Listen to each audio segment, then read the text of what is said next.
Segunda Samuel, capítulo 6. Davi reuniu novamente os melhores homens do exército de Israel, 30.000 ao todo. Ele partiu com todo o povo que estava com ele e o levou até Baalim de Judá para dali buscar a arca de Deus, sobre a qual se invoca o nome do Senhor dos Exércitos, que está sentado num trono entre os querubins. A arca de Deus foi levada sobre um carro novo e levada da casa de Abinadab, que estava situada numa ladeira, e Uzá e Aiô, filhos de Abinadab, guiavam o carro com a arca de Deus.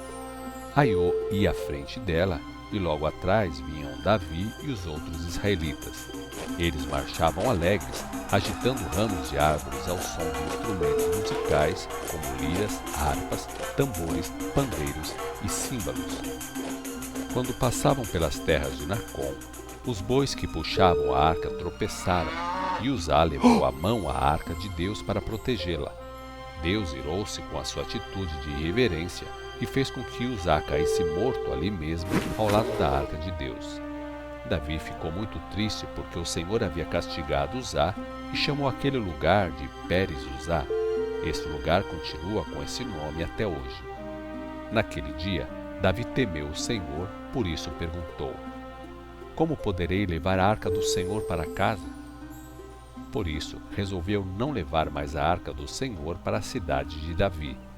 Em vez disso, levou-a para a casa de Obed-Edom, que era da cidade de Gate. A arca do Senhor ficou na casa dele por 3 meses, e o Senhor abençoou Obed-Edom e a toda a sua família. Quando Davi soube que o Senhor havia abençoado a casa de Obed-Edom e tudo o que ele possuía por causa da arca de Deus, ele resolveu mandar trazer a arca de Deus para a cidade de Davi, promovendo grandes festejos. Depois que os homens que carregavam a arca do Senhor para a cidade de Davi tinham dado 6 passos com ela, paravam para sacrificar um boi e um novilho. E Davi, vestido com colete sacerdotal de linho, dançava diante do Senhor com todas as suas forças, mostrando a sua alegria. Assim, Davi e todos os israelitas transportaram a arca do Senhor para a cidade de Davi com muita alegria ao som de trombetas. Enquanto a arca do Senhor entrava na cidade de Davi com toda aquela festa, Mical, filha de Saul, observava o cortejo da janela onde estava. Ao ver o rei dançando e saltando perante o Senhor, ela o desprezou em seu coração. A arca do Senhor foi colocada dentro da tenda preparada por Davi para este fim, e Davi ofereceu sacrifícios queimados e ofertas de paz diante da arca do Senhor. Após oferecer os sacrifícios queimados e as ofertas de paz, o rei abençoou o povo em nome do Senhor dos Exércitos e ofereceu a cada um, homens e mulheres israelitas, pão, vinho e bolo de passas. Quando todos estavam servidos, retiraram-se cada um para sua casa, e Davi voltou para casa para abençoar a sua família. Porém, Mical, filha de Saul, saiu para encontrar o rei e exclamou com desgosto: como se destacou o rei de Israel hoje, dançando e descobrindo-se diante dos olhos das servas de seus servos, como se fosse um homem vulgar do povo. Mas Davi respondeu: eu dançava diante do Senhor, diante daquele que me colocou no lugar do seu pai Saul e de toda a sua família, perante o Senhor que me nomeou para ser o rei de Israel, o povo escolhido do Senhor. Continuarei dançando em louvor ao Senhor. Sim, embora pareça tolo e humilhante, sei que serei respeitado por essas servas de quem você falou. E Mical, filha de Saul, não teve filhos durante toda a sua vida. Segunda Samuel, capítulo 7. Davi habitava em sua própria casa, e o Senhor finalmente concedeu descanso, e Israel não tinha mais guerras como as nações vizinhas. Então Davi disse ao profeta Natã: veja, eu moro num lindo palácio construído com cedro, enquanto a arca de Deus está numa simples tenda ao lado de fora. Faça o que você tem em mente, respondeu Natã, pois o Senhor está com você. Naquela noite, porém, o Senhor apareceu a Natã e disse: vá e diga ao meu servo Davi que assim diz o Senhor: será você o que vai construir uma casa para eu morar? Pois eu não tenho morado em uma casa desde o dia em que tirei os israelitas do Egito até o dia de hoje. Minha casa tem sido sempre uma tenda ou um tabernáculo, e nunca me queixei aos líderes de Israel, aos pastores do meu povo. Nunca pedi que me construíssem um templo de cedro. Agora, diga ao meu servo Davi: assim diz o Senhor dos Exércitos: eu escolhi você para ser o guia do meu povo Israel quando você ainda era um simples pastor de ovelhas. Tenho estado com você por onde você tem andado e tenho destruído os seus inimigos. E o seu nome andará de boca em boca, de tal forma que você será contado entre os homens mais famosos da terra. Eu escolhi uma terra para Israel, meu povo, terra de onde nunca precisarão mudar-se. Estarão seguros em suas próprias terras e jamais serão perturbados por nações inimigas, como acontecia no início. E tem ocorrido desde o tempo em que os juízes governavam em Israel, o meu povo. Não haverá mais guerras contra o seu rei, e os seus filhos governarão esta terra por todas as gerações que hão de vir. E o Senhor declara que ele vai construir uma casa para eles, uma dinastia de reis. Quando você morrer e descansar com os seus antepassados, estarei com um dos seus filhos para ocupar o trono, e farei do reino dele uma fortaleza. O seu filho é que vai construir uma casa em meu nome, e o seu reino permanecerá para sempre. Eu serei para ele pai, e ele será o meu filho. Se ele pecar, eu o castigarei com o castigo de homens e com açoites de filhos de homens. Mas jamais retirarei dele o meu amor, como aconteceu com Saul, para que você pudesse ser rei. Porém, a sua casa e o seu reino serão firmados para sempre diante de mim, e o seu trono será estabelecido para sempre.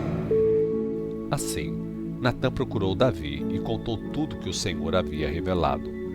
Então, Davi entrou no tabernáculo e sentou-se perante o Senhor e orou: ó Senhor Deus, por que derramou suas bênçãos justamente sobre esse seu servo de família tão insignificante? E agora, como se isso não bastasse, ó Senhor Deus, ainda me promete uma família que não terá fim? Essa bondade está longe da compreensão humana.